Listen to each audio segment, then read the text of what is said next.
Good morning, everyone. Welcome to another edition of Artsbeat TV and Radio here on Westfield Community Programming Channel 15, 89.5 FM WSKB, and our media partners at Southwick Community Programming and Agawam Media.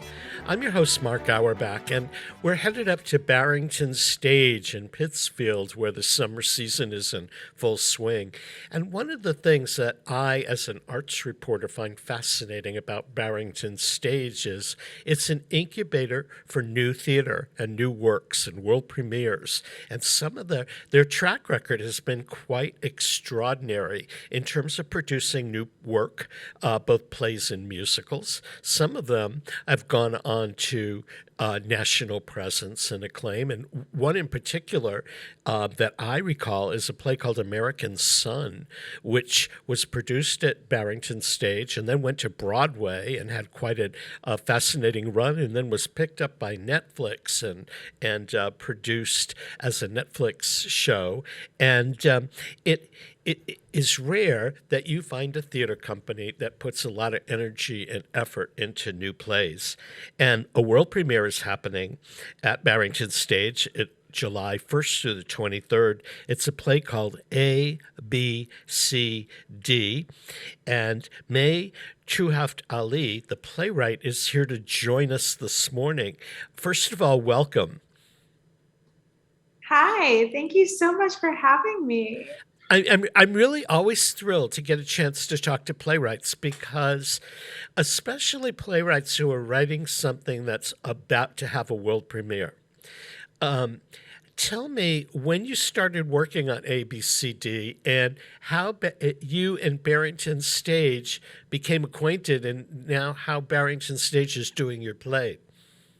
Yeah, this play sort of started when I read an article about the Atlanta public schools cheating scandal that happened by Rachel Aviv. And I read this article, and it was a page turner, and I finished it, and I was like, I don't know how to feel about this. I feel really morally and ethically conflicted. And that's usually the emotion that leads me to start writing.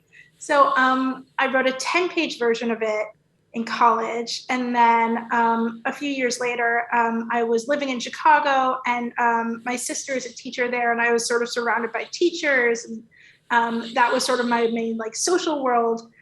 So I sort of turned it into a full draft while I was in that environment. And then I developed it. I had a couple of Zoom workshops throughout the pandemic. And one of those Zoom workshops had a Zoom reading that was open to the public. And little did I know that Barrington Stage was watching. And a few months later, I got a call from the wonderful Julie Boyd saying, hey, we want to do your play. So of course, that's every playwright's dream, is, to get a call saying, yes, we want to do this with you. And why don't we describe for our audience very briefly what ABCD is about? Don't give away the endings, though, okay?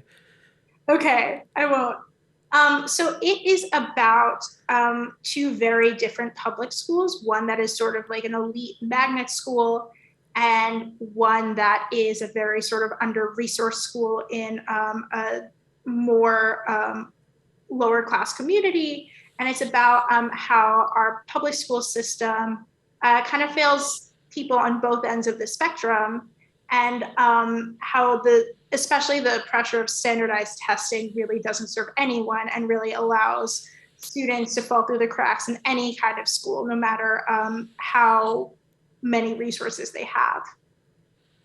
And so this is the first fully staged production. You've workshopped it a little bit. How much, I know we're taping well before the show opens, but how much has it changed since you started rehearsal and watched your words come to life with other actors performing it? So the wonderful thing about having actors is that, sometimes I'll write a line and it's like 2 or 3 sentences long. And then I watch the actor do it, and I say, oh, I can cut 2 of those 3 sentences because you're doing it, you're acting it. I'm getting everything that was in the words, I'm getting from your body language. So I don't need that language anymore. So the play has definitely gone through some cuts. It's gotten a lot tighter.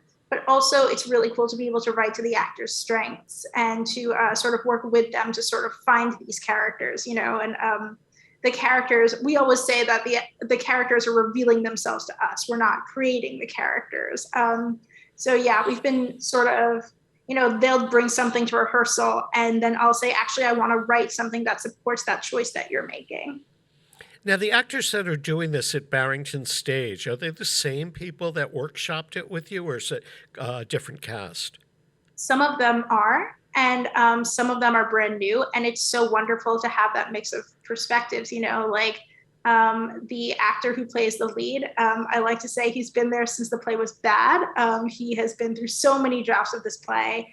And to have him bring that history to it is really amazing. And then to have people with fresh perspectives is also really valuable because, of course, everyone has a relationship to schools. Everyone's been to school or has a family member who's a teacher or has children who are in schools. So like everyone bringing their different perspectives, their different relationships to the work is really informing my process. So, I when did you once you and Barrington Stage decided that the play was going to be done? How long did it take before the rehearsals started to work with your designers and your director and come up with your concept for putting it on stage? Well, a lot of what happens before the rehearsal process is just sort of making sure that there's shared language and shared values. And that I could tell right away. You know, the first time I met all of them, I was like, oh, like we are telling the same story. We care about these issues for the same reasons. We, you know, all of them and all of the whole team, we might be coming from different places and different backgrounds, but you know, we're really like bringing the same values to this. So that's kind of nice to have like some really core, common, shared principles that we're working with, but also different perspectives and different life experiences. And I always say that designers in particular are the best dramaturgs because they tell you how time and space works in your play, which then informs the whole dramatic structure. So working with the designers has been incredible for me as a writer. And that's something that you don't really get in a workshopping process as much. You know, we, at our first production meeting, the set designer was saying, oh yes, I'm like looking at all these different kinds of lockers. And I sort of had a meltdown because I was like, I can't believe that this thing fell out of my brain and existed on the page for years. And now there are actual lockers in 3D in the world that are coming into this process that are being sourced because of something that I wrote. Yeah, you came to the theater, or you work in the theater on various in different roles. You're a playwright, you're a director, you're a dramaturg, and you've worked with a lot of theater companies. What got you started in theater? Well, I grew up in New York. I grew up in Jackson Heights, Queens, and my parents took me to a lot of plays growing up. And I remember going to the stage door and waiting for the actors' autographs and being like, oh, these are my people, pretty immediately. Like, I don't know that I ever made a conscious decision to do theater so much as I was just, it was never not where I felt like I belonged. And then I got to high school and I started spending time at the drama bookshop. And I just loved the scripts, you know, and I think that's when I started thinking, oh, I might be a playwright, I might be a director. The script is really the thing for me.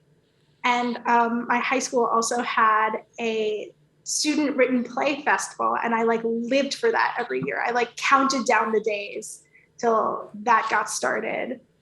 So I was really fortunate that I got to write plays and direct plays and have them be fully produced in that setting from a really young age. And I got to say like, okay, this acting thing, not so much for me. This playwriting and directing thing, like that's all what I'm about. And you probably should explain to people what a dramaturg does. Yes. So a dramaturg can mean many different things depending on the play and the artist's needs. A dramaturg is someone who sort of guides the artistic process. So for a new play, you're kind of like an editor. You're almost like a midwife of the work, you know, is being formed, and you're sort of helping the playwright make the choices that best serve their vision. And for an existing play, it's a lot of research. It's a lot of making sure that all the actors have shared language and like as many different access points into the material as possible. Yeah. Uh, I want to backtrack. You said that you spent a lot of time in your childhood at the drama bookstore shop in New York, which is a place that I spent a lot of my time in college uh, reading scripts. And it was the place you could go and buy scripts for next to nothing compared to the hardbound ones you might find at a major retailer or something like that. Thankfully, the drama bookshop is reopened in New York thanks to the largesse of the theater community that's kept it afloat. But I wanted to bring that up because so many people say that their interest in theater was sparked from sitting at the drama bookshop reading scripts. I think really the understanding that playwriting is an ongoing profession, that it's a field that, living people do today in this day and age. That's not something that we always have access to in our high school and college curricula, or, and how we think about theater more broadly in this country, because as you pointed out, not every theater has the commitment to doing new work. So we don't think that plays are being written in this moment. So I think that's what I learned from being in the drama bookshop is like, oh, there are plays being written now. There are plays that are hot off the press. But there's also plays, I mean, a lot of people think, when they come up to me and they say, well, what show should we see in New York? Because they know that I'm an arts reporter, and they think that theater really exists only from what they hear about on Broadway, or maybe in some of the big regional theater things. They'll go to a touring house in Hartford to see Hamilton, or they'll go to Barrington stage to see Ain't Misbehavin' because they know that title, or they've seen snippets of it on TV. But I think what a lot of people don't realize is so much work of new theater is being produced at theaters around the country. And if you're adventurous in the least, to try out a new title that you know nothing about could be an extraordinary adventure.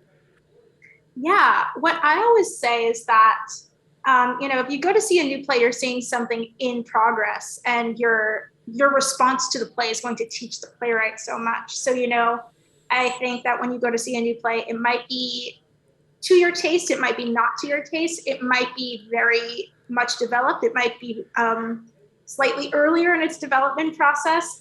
So, you have to be down for the adventure of that. You have to be down for not knowing what to expect, not knowing if it's going to be good or not, but knowing that you will get something out of seeing a work in progress, and the playwright will get something out of you being there. Yeah, Yeah, and just learning how to meet the play on its terms is, I think, a really beautiful and humbling skill that I think we should approach all theater with, not just new plays. yeah. Now, during the rehearsal process, you said that you could alter a line for an actor to make the character more vibrant and things like that. At what point do you have to say, stop, it's frozen? Does that the last preview performance? Is that the tech rehearsal? At what point do you say it is what it is and we're putting it out there? I think during previews, no one's given me a hard deadline yet, so I'm just going to keep doing it until they tell me to stop. But for the most part, it's all stuff that comes out of the conversations we're having in the room. So all the actors, the line changes are done to help them. It's not like I'm totally rewriting a scene and throwing something out of nowhere at them. Now, I know that this is a commissioned work, or I should say, that you've had works commissioned by Barrington Stage and some other theaters. How many scripts do you have going at one time? Well, I like to write a very messy first draft and then sort of set it aside for a few weeks or a few months, and then go work on something else, and then return to the messy first draft with fresh eyes. And then I also like to have multiple plays going at the same time, so that when I hit a wall with one, I can sort of cheat on it with the other one. And I like to have plays that are very different from each other. written at the same time, So like if I just, if the material of being in schools is too heavy for me in a moment, I can go be in a more comedic scene in a different play. Or, if whatever it is, just having that sort of tonal variety and being able to really write whatever is calling to me and whatever is fitting for the mood I'm in. That always is my sweet spot. I have various plays going at any given time, and some of them are messier than others. Yeah, I can imagine that. And then once this show is done at Barrington Stage, does it have a future at this point? Do you have other productions planned, or are you going to wait and see how it turns out? I don't have other productions planned. I'm really living in this moment. It's a world premiere. It's the first time that this play is existing in space. So that's really exciting. I think in general, like, this play is for teachers. That's who I want to see this play, and anything that could happen for this play where it could reach more educators would be an honor for me. Well, we're going to take a quick break to acknowledge the underwriters that make Artsbeat possible. But before we do, we're chatting with May Treuhaft-Ali, who wrote ABCD, which is having its world premiere July 1st through the 23rd at the St. Germain Stage, which is the smaller, more intimate theater at Barrington Stage Company in downtown Pittsfield. And you can get your tickets for that at barringtonstageco.org. Peter Coles is our chief engineer today. I'm Mark Auerbach, and we'll return after these underwriting messages. Underwriting support for the community programming of WSKB is provided by the Greater Westfield Chamber of Commerce, the voice of business for the Greater Westfield communities. Informing, educating, advocating, the Chamber provides opportunities for members to make meaningful connections on local, regional, and state levels. For more information on the Chamber's many events, workshops, and programs, as well as the benefits of membership, visit westfieldbiz.org. The Chamber focuses on the most important economy, yours. Support for community radio on WSKB is provided by Betts Plumbing and Heating Supply Company, an independent, family-owned wholesaler serving Westfield for over 50 years, specializing in plumbing, heating, and industrial piping supplies. On the web at bettsplumbing.com or at 14 Coleman Avenue in Westfield. Join me, Tina Gorman, each week from 6 to 8 a.m. for Wake Up Wednesday, when my guests and I discuss health, wellness, and lifestyle reimagined. Community Radio. 89.5 WSKB. Live from Studio 120 at Westfield Technical Academy, this is WCPC Channel 15 and 89.5 FM WSKB Westfield. Welcome back to Artsbeat, everyone. I'm your host, Mark Auerbach. Peter Coles is our chief engineer. If you missed a part of today's programming, or you want to watch it again or share it with friends, you'll find it archived on YouTube under WSKB Community Radio's YouTube page. Brand new play having its world premiere at Barrington Stage Company right now. It's called ABCD. Its playwright, May Treuhaft-Ali, is here with us this morning to chat about theater. She is a playwright. She's a director and a dramaturg, and she's got a lot of credits writing and working in theaters coast to coast, but a lot of them are smaller theater companies and emerging theater companies in and around New York. So I would take it that New York is your base these days.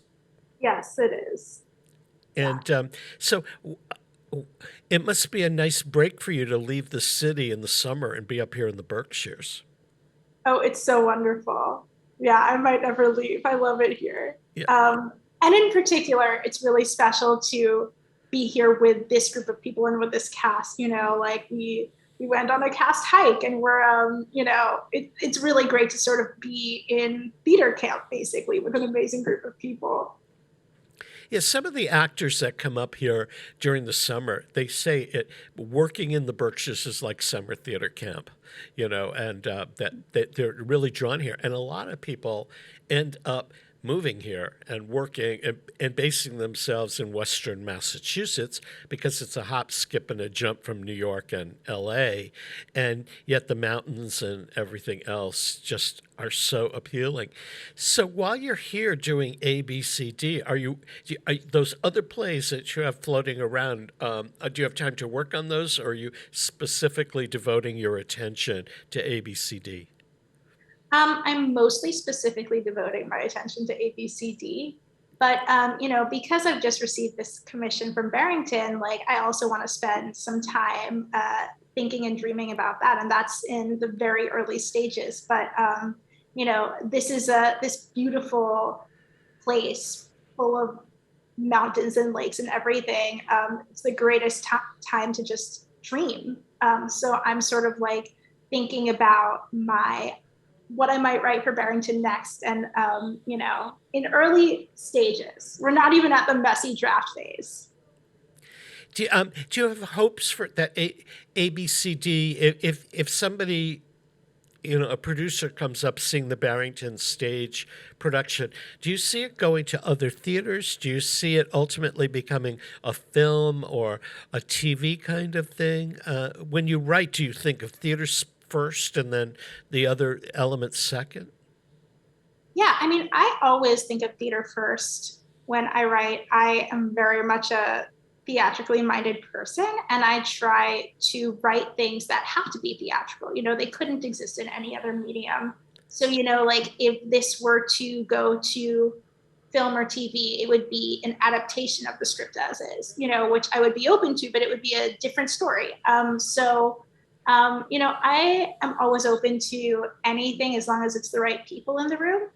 If anything were to happen with this play in the future, I would just want people who really get the play and get the story and share the beliefs that inspired the play. Yeah, we should probably talk. Who's directing it and who are your designers? The wonderful Daniel J. Bryant is directing.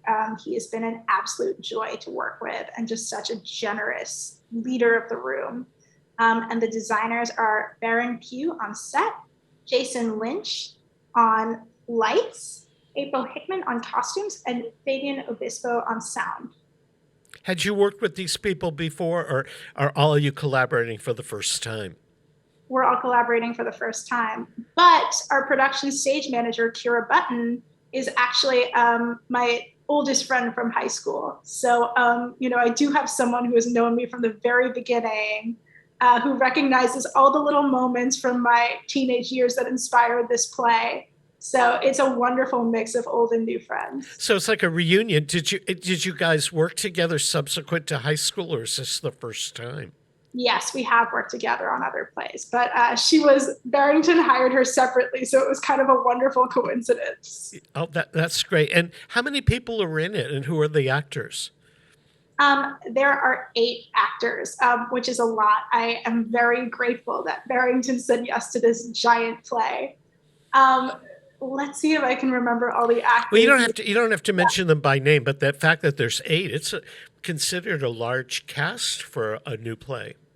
Yeah, no, I am fully aware, which makes it a really wonderful room to be in because there's so many voices and ideas, and everyone's just like really generous about working with each other. So I know that I'm very lucky to be having this experience, and especially to be in the Berkshires with this big group of people. It really does feel like we have a whole community around this play. You've worked with many other theater companies, off Broadway and all of that. What makes Barrington Stage stand out in your head, besides the fact they're producing your play? Yeah, I think it's a combination of things. I think that the fact that they do new plays in the same season as classics is really special to me. Like, it's really cool to me that my play is happening in the same season as Waiting for Godot.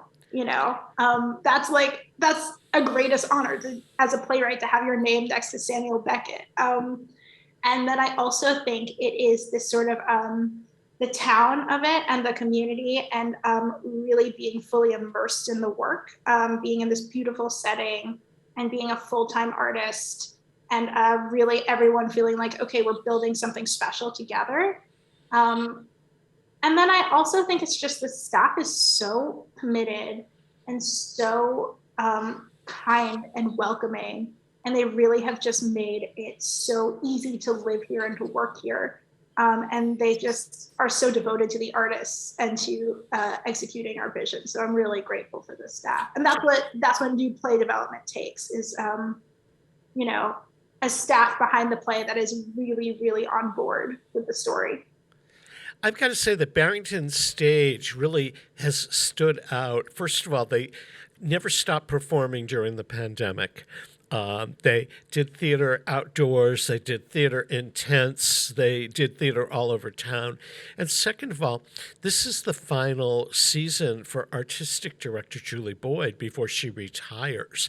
And she's the co-founder or the founder of Barrington Stage. So I think in many ways, her commitment to new work is so exciting.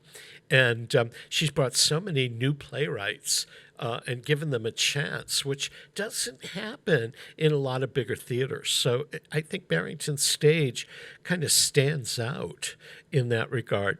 So do you think your script will show up in the drama bookshop ultimately? Do you have aspirations that other people read it? Yeah, I mean, listen, now that I'm in this mode of like making rewrites, the idea of publication feels very far away. But maybe one day that would be really cool to see my name on a book spine there. Yeah, I would think so. So ABCD opens today, runs through for a couple of weeks in July, actually through the 23rd at the St. Germain stage, which is around the corner from Barrington Stage Company's main theater. If you've gone to see the 10 by 10 New Play Festival, it's the same theater. It's small. Even if you're in the back row, it feels like you can reach out and touch the actors. So it's an 8-cast play in a real small theater, which is going to be exciting. And May Treuhaft-Ali is the playwright. The play is called ABCD, and you can get your tickets at barringtonstageco.org. May, I want to thank you for being here today on Artsbeat. And I'm not sure, I know that when a show goes up, you say to an actor, break a leg. That's kind of a theatrical tradition, but I don't know what you say to a playwright other than best of luck. So I hope the show break a pencil? I don't know. Yeah, I hope the show goes well for you and that it's the beginning. The ABCD sees the light after Barrington Stage and other venues. Thank you so much, and thank you for having me. Thanks for being here. We're going to take a break to acknowledge our underwriters, so we'll be back with more Artsbeat. Peter Coles is our chief engineer. I'm Mark Auerbach. You're either watching us on Westfield Community Programming Channel 15, Southwick Community Programming, Agawam Media, listening to us on 89.5 FM WSKB, or streaming us on YouTube under WSKB Community Radio. We'll be right back. Underwriting for Community Radio on WSKB is brought to you in part by Rockies. Over 30 convenient locations throughout Massachusetts, Rhode Island, New Hampshire, Connecticut, and Florida. One of the nation's largest ACE dealers. Expertise and great product selection in paint, hardware, lawn and garden. That's Rockies. Rock solid service since 1926. On the web at rockies.com. Underwriting support for the community programming of WSKB is provided by the Greater Westfield Chamber of Commerce, the voice of business for the Greater Westfield communities. Informing, educating, advocating, the Chamber provides opportunities for members to make meaningful connections on local, regional, and state levels. For more information on the Chamber's many events, workshops, and programs, as well as the benefits of membership, visit westfieldbiz.org. The Chamber focuses on the most important economy, yours. Hi, it's Bob Plass, and I have Wow, It's Tuesday, every Tuesday, 6 to 8. Wow, it's Tuesday. Community Radio 89.5 WSKB. I did it! Live from Studio 120 at Westfield Technical Academy, this is WCPC Channel 15 at 89.5 FM WSKB Westfield. Welcome back to Artsbeat, everyone. I'm your host, Mark Auerbach. Peter Coles is our chief engineer. And in this next half hour, I have one of my favorite guests, Talya Kingston from Wham Theater. And Talya holds a record here at Artsbeat. She was the last person to come into the studio and do a live interview before we went into pandemic mode. So it was, I miss the days when we had people in and out of the studio all the time. And it's always great to chat with you, Talya, and find out what's going on at Wham. Good to see you. Good to see you too. That intro always makes me feel a little germy. I was pleased to be in your studio, and I'm pleased to see you again here on Zoom. Well, it's good to see you today, and I know that Wham is up and coming with a lot of great things this season, but you're doing something for the first time up and coming, and it's a cabaret of sorts. And I just want to say it's not Cabaret the musical, which is playing down the road at good speed, but a cabaret. It's called Miscast, and it's people performing songs from shows that they would never be cast in. Am I correct on that? Yes, exactly. We got the idea from MCC Theatre in New York, they do an annual benefit every year that's very Broadway based and for the Broadway community, and brings big stars in to sing songs that they wouldn't be cast in. But because, as you know, Wham Theatre is all about creating opportunities for women and on stage, and looking at gender in different ways, and having and experiencing different roles on stage, we thought that we could put our own spin on this and bring some of our Berkshire talent on the stage, and really present a joyful evening for our community. You know, the Broadway backwards and the miscast that you see in New York, and you can always find some of the examples on YouTube, when you put somebody into a show, into a song that they would never have been cast in, and they give a performance. There was one a couple of weeks ago that ended up on YouTube, and it's the song from Cinderella, the Rodgers and Hammerstein musical, called Impossible. And it stars J. Harrison Ghee, who's an alum of Kinky Boots, and on his way back to Broadway in the musical Some Like It Hot, and Z. Infante playing Cinderella, and Z. Infante is starring in Kiss My Aztec right now down at Hartford Stage. And the two of them doing this song, they would never be cast in. And the transformation scene when Cinderella is, picking the lentils out of the fire and is transformed into a princess. Seeing these two guys do it was just amazing. And there's some others there as well. The recent Tony winner, Matt Doyle, who got a Tony Award for Company, portraying Julie Andrews in Victor Victoria. Fabulous. So I would assume there's great material, and you have a good acting company, so they're probably coming up with some great stuff. Oh my gosh, Mark, you're going to love it. It's, yes. And I've been having these delightful conversations with some of these artists, and because basically what I'm asking them, I know they can sing. We've seen them on our stages across the region and in New York and other places. So we know that they're great performers. And what I get to say to them is, what would you love to sing? So they're presenting these passion projects to me. And then we get to geek out about musical theatre as we talk about it and plan it. And so we're putting together, and then my job was just to kind of curate the evening and create, just make sure we don't have to make too many ballads next to each other, and just to see what the arc of the entire evening was going to be.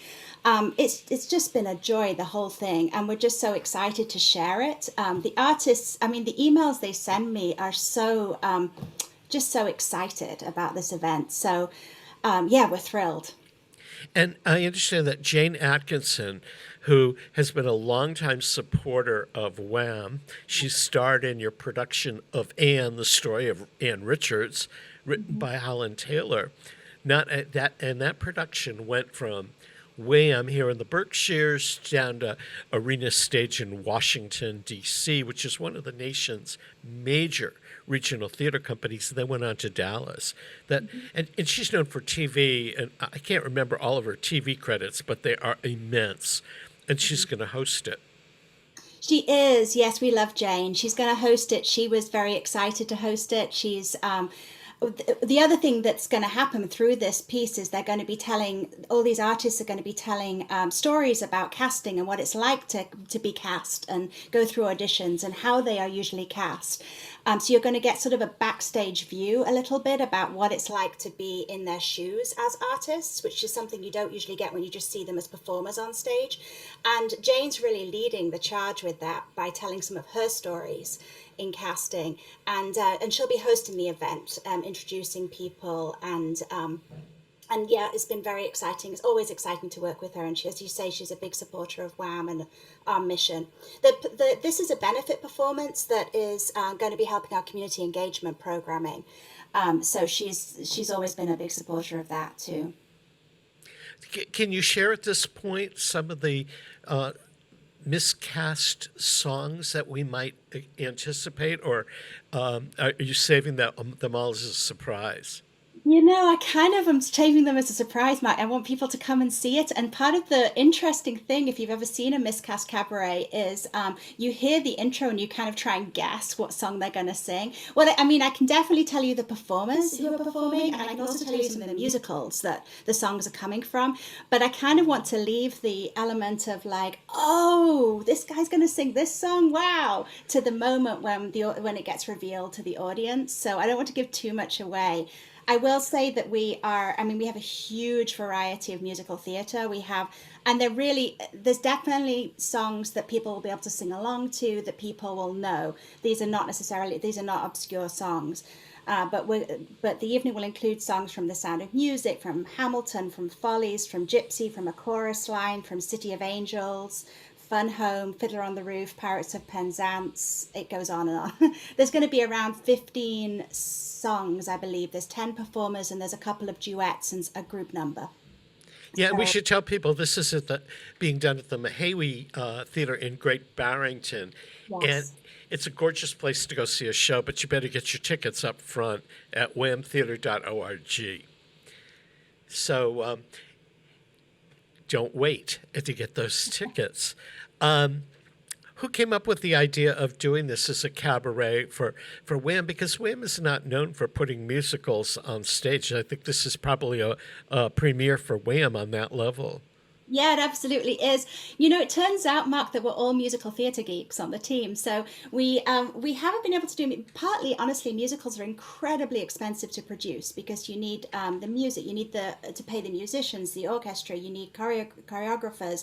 And we're a small theatre company, and we really look very closely at our finances because we also have a mission to give away a portion of our box office. So we really...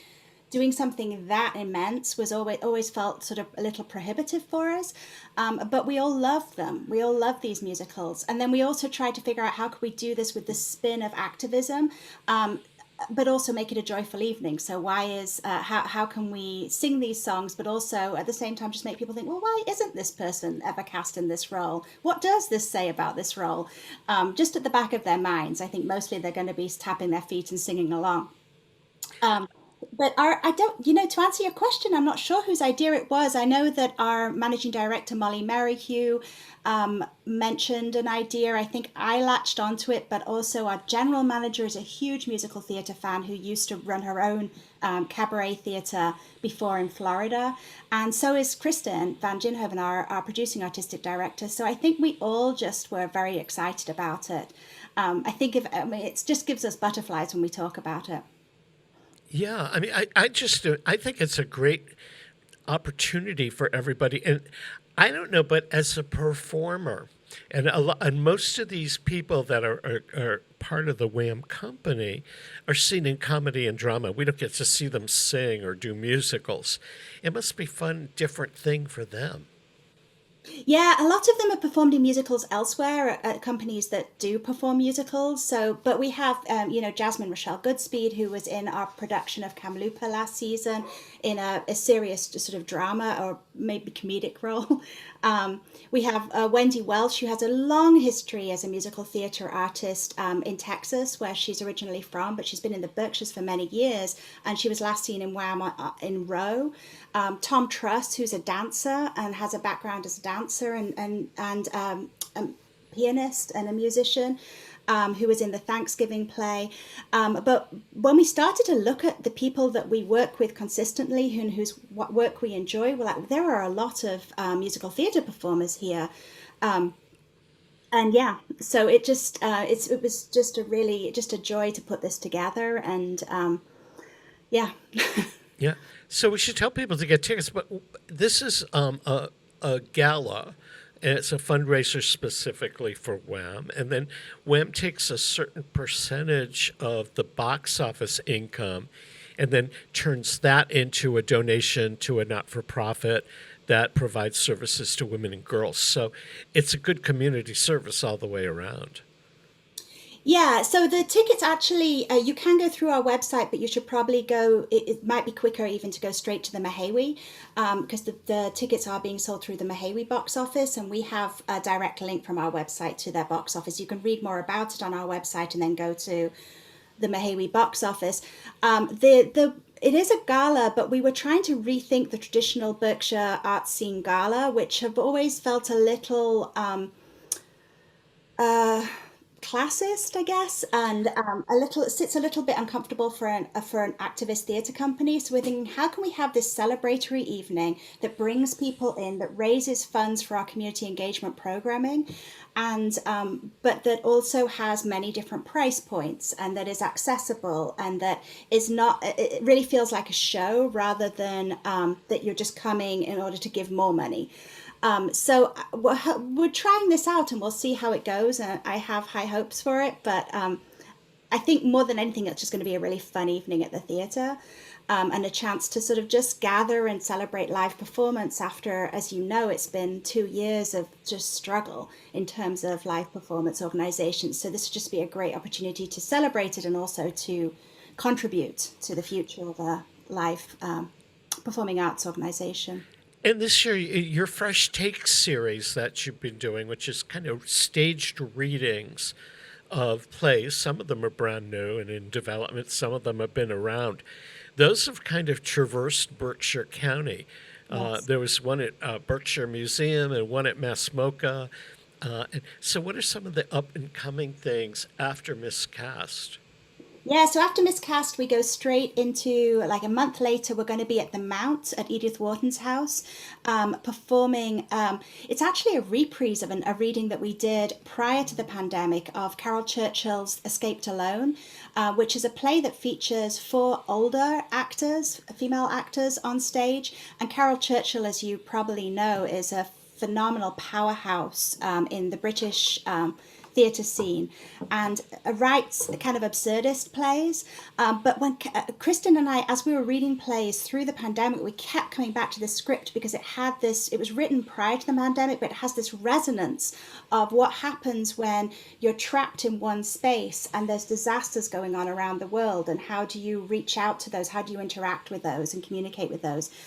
We have a really great cast of local actors performing in that, including Candice Barrett-Burke and Joan Coombs, Tamir and Eileen Schuyler. And then Kristen's going to direct it. And that's going to be at the Mount on Sunday, August the 7th. Sorry, I had to check the date. In the afternoon. So they can come and listen to the play and then also get to chat with the artists and Kristen afterwards about the play and what resonated to them. So it's a kind of an intimate theatre experience, very different from Miscast. And then we go straight into rehearsals for our fall show, which is really kind of the pivotal moment of the WHAM theatre season. But this year is going to be at the Tina Packer Playhouse on the Shakespeare and Company campus in Lenox. And that's a production of Cadillac Crew by Tori Sampson, which is a phenomenal play that starts out in 1963 in a civil rights office in Virginia. And it's really a conversation about the sort of dangers and inherent dangers, but also the drive towards activism for 4 young Black women in Virginia in 1963. And I don't know if you can officially release this yet, but somebody at WHAM told me that that I know the director very well. Oh, really? Yeah, Yeah, and Tanisha Dugan. she's been a guest on Artsbeat multiple times, and that's Tanisha Dugan. She's amazing. Yeah, I, absolutely phenomenal. We're going to take a break and we're going to come back and chat more with Talya Kingston from Wham Theater Company. In the meantime, if you want to find out more about Miscast or the other things that Wham is doing in the marketplace, or just learn about Wham because it's a unique theater, whamtheater.org. Peter Coles is our chief engineer. I'm Mark Auerbach, and we'll return after these messages. Support for the community programming of WSKB is provided by Westfield Bank. For more than 160 years, Westfield Bank has been an important community presence and commercial leader in the Pioneer Valley. With convenient full banking services in Westfield, West Springfield, East Longmeadow, Agawam, Feeding Hills, Springfield, Southwick, as well as Enfield and Granby, Connecticut, visit us on the web at westfieldbank.org. Underwriting for the community programming of WSKB is provided by the Boys and Girls Club of Greater Westfield, serving the youth of the Whip City and surrounding communities since 1969. For more information on the Great Futures Club for ages 3 to 5, happening weekdays, and the Club Teen Center for ages 11 and older, weekdays from 6:30 till 8 p.m., go online at bcgwestfield.org or visit the club at 28 West Silver Street.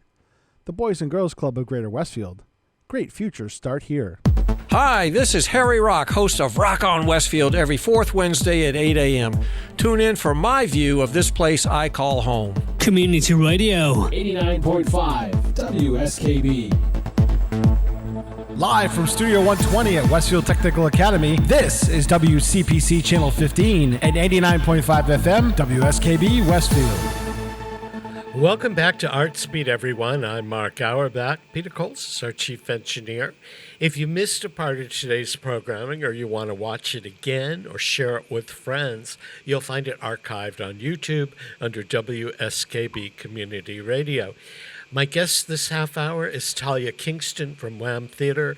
She appears on Artsbeat regularly, and we get to learn all about the cool things that Wham is doing and that Talya's doing. So, as I had said at the start of our chat today, you were the last person to come in and do a live interview, but before the pandemic. But Wham never shut down. It kind of pivoted to doing streamings of plays and things, and really had some impressive new work. This one play, a Thanksgiving play, is now being done at theaters all over the country. And then you did a play at the beginning of the season as a reading by Amy Berryman, who wrote Walden, which was given a really fabulous production on the shores of the Connecticut River by TheaterWorks Hartford. And now we have a Miscast Cabaret up and coming. And in your last staged reading, I believe that your artistic director, Kristen Vangenhoven, actually returned to the stage to act. So it's been a busy time for Wham. That's right. It has. Yeah. It's we didn't shut down, and we managed to keep all our staff, which was really a point of pride for us. I think in some ways we were we benefited from the fact that we're a pretty small outfit and we don't have our own space. So we were able to pivot easier than some of the much bigger machines out there that had to maintain their own space. But yeah, we produced 2 full productions in 2020 online, which was completely new to us. So I guess the Miscast Cabaret is also completely new to us as a form. But you can derive energy from that as well. It's a way of keeping going and keeping creative and exercising those muscles. And actually Larissa Fasthorse's play, the Thanksgiving play, is about to be on Broadway too. So we're getting plays just before they hit it big. Kristen was in our first Fresh Takes play of this season, The New Galileos, which is Amy Berryman's play, which was performed at Berkshire Museum and also streamed online. The play that we just did was at Mass Mocha in North Adams, and it was Bright Half-Life by Tanya Barfield. And that was done in collaboration with Berkshire Stonewall Community Coalition as part of Berkshire Pride. So yeah, we're pretty busy. Yeah, so there's no really downtime for Wham. Although you don't, you do some summer things, but you save your big production for the fall every year. Yeah, we tend to produce because we don't have our own space, but because the Berkshires is rich with beautiful theatre spaces. So what we tend to do is try and piggyback on the traditional summer season in the Berkshires and perform something in the spring and something in the fall. And then our readings, which are much more lean outfits, can be slotted in the early spring or the summer. But our big productions tend to be in the spring and the fall. I know that you're very much involved, that there's a team of you, but you're very much involved in choosing what plays are going to be done, planning a season, and doing all of that. How long in advance? Like, you've got 2022 pretty much mapped out. When do you start planning for 2023 and beyond?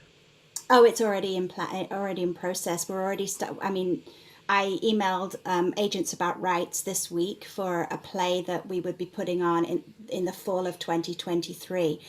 You have to do it that far in advance, particularly if you're looking for the really hot scripts or if you're trying to collaborate with other theatres. Our season goes the calendar year, but most theatres, especially regional theatres, go the sort of academic year, September to May.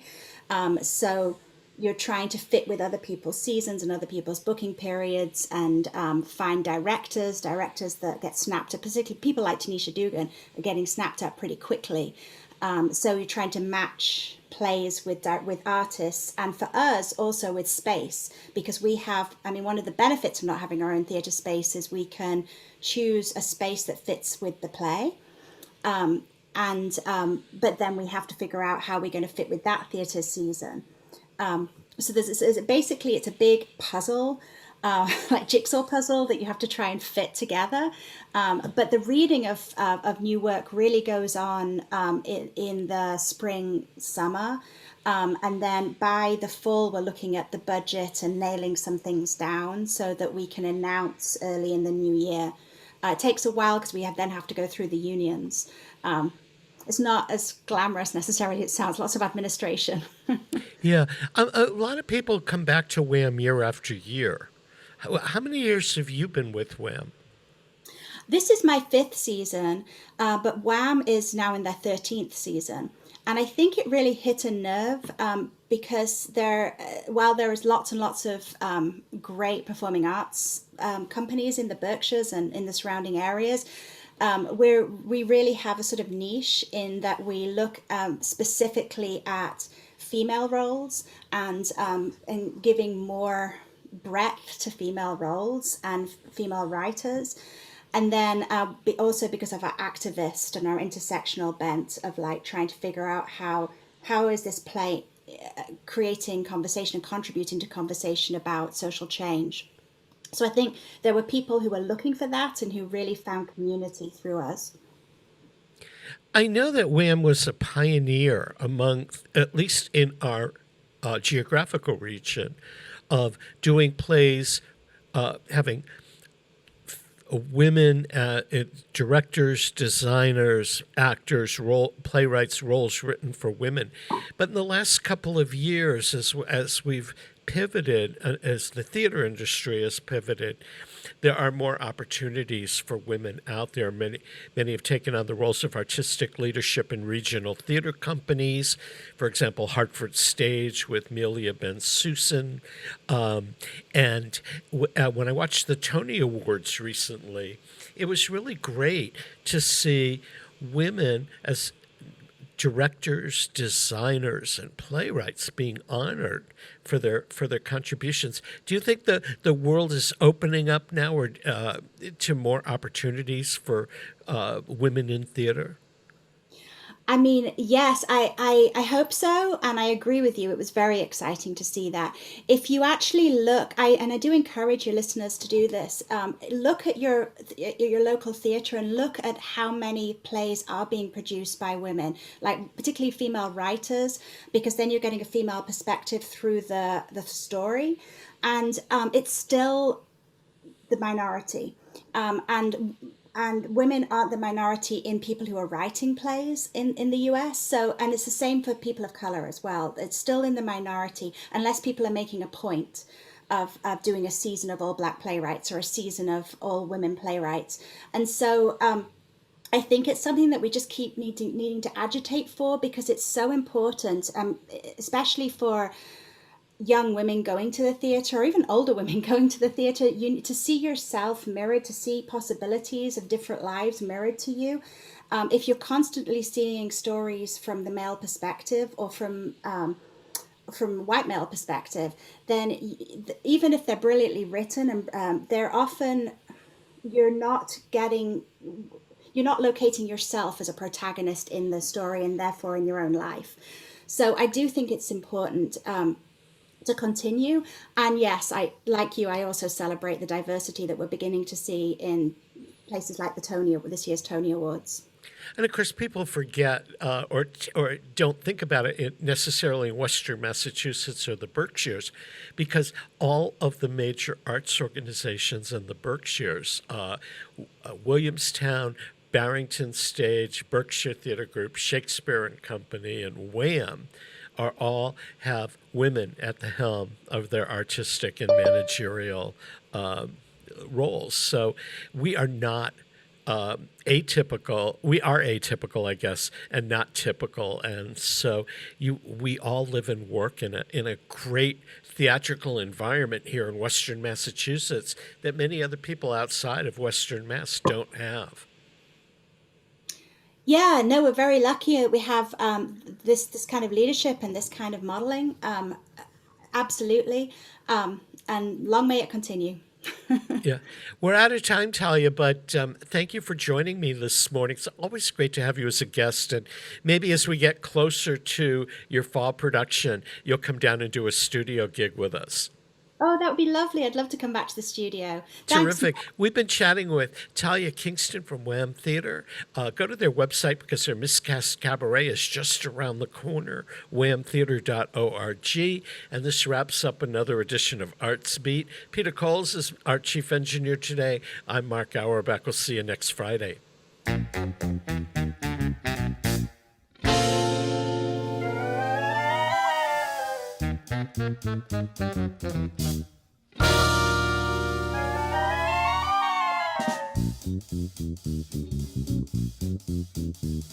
Did you just hear what I just heard?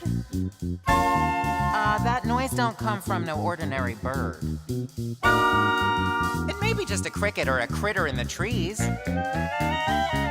It's giving me the jitters and the joints around my knees. I think I see a jijik and it's fuzzy and it's furry. I haven't got a brain, but I think I ought to worry. I haven't got a heart, but I feel a palpitation. As monarch of the forest, I don't like this situation. You gonna stand around and let it fill us full of horror? I'd like to roar 'em down. But I think I lost my roarer. Great. It's a who's this? It's a who's this? It's a what's this? It's a what's this? Who's that? Who's there? Who's where?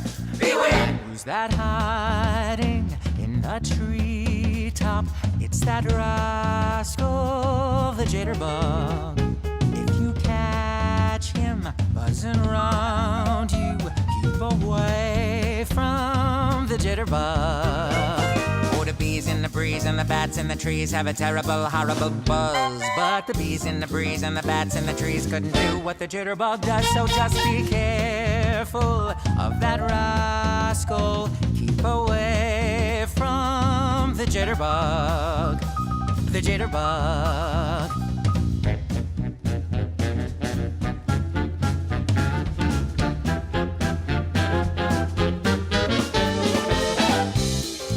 Oh, the jitter.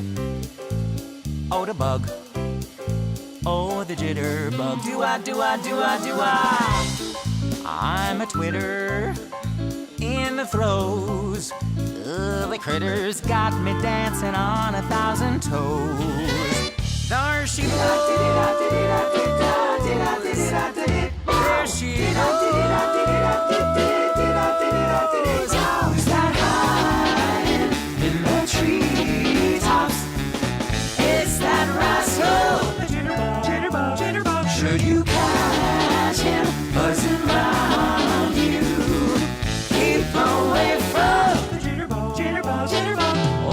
and the breeze and the bats and the trees have a terrible, horrible buzz. But the bees and the breeze and the bats and the trees couldn't do what the jitterbug does. What the jitterbug do, what the jitterbug does. Look out! So be careful of that rascal.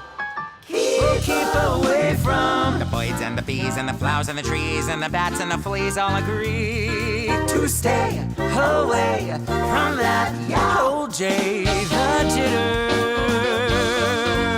the jitterbug.